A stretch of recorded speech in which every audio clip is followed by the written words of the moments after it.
Vadodara 24 news હવે જોઈએ અગત્યના સમાચાર। વડોદરાની નવી કલેક્ટર કચેરી ખાતે વડોદરા અનુસૂચિત જાતિ કેળવણી મંડળ દ્વારા સંકલ્પ ભૂમિ સ્મારક ભવનનું વિલંબિત થયેલ નિર્માણ કાર્ય સત્વરે પૂર્ણ કરવામાં આવે, વહેલી તકે સ્મારકનું લોકાર્પણ કરી વહેલી તકે શરૂ કરવામાં આવે તેવી માંગ સાથે જિલ્લા કલેક્ટરને આવેદનપત્ર આપી રજૂઆત કરી। ભારત રત્ન અને આપણા બંધારણના ઘડવૈયા ડૉક્ટર ભીમરાવ આંબેડકર સાહેબની 134મી જન્મજયંતિની ઉજવણી દેશ અને વિશ્વમાં કરોડો લોકોએ મનાવી।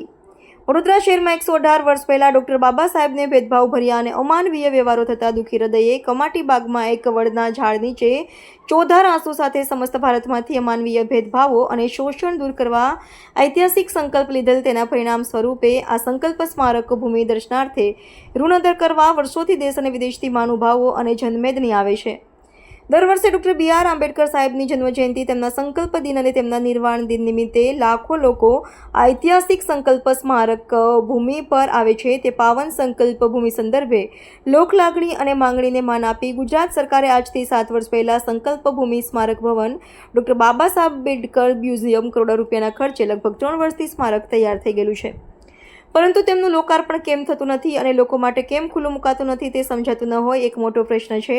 આ કાર્યને ઘણો વિલંબ થઈ રહ્યો હોય અમે વડોદરા અનુસૂચિત જાતિ કેળવણી મંડળના પ્રમુખ વિનુદાદા અંબાડાવાળાની આગેવાની હેઠળ તથા સામાજિક સંગઠન એકત્રિત થઈને જિલ્લાની નિવાસી કલેક્ટરને આવેદનપત્ર આપી રજૂઆત કરવામાં આવી। ઐતિહાસિક સંકલ્પ ભૂમિ સ્મારક ભવનનું કામ સત્વરે પૂરું કરી લોકાર્પણ કરવામાં આવે તેવી માંગ કરી હતી। સંકલ્પ ભૂમિને જે આપણું સ્મારક મ્યુઝિયમ બની રહ્યું છે એ છેલ્લા 3 વર્ષથી ખોળંબે પડ્યું છે।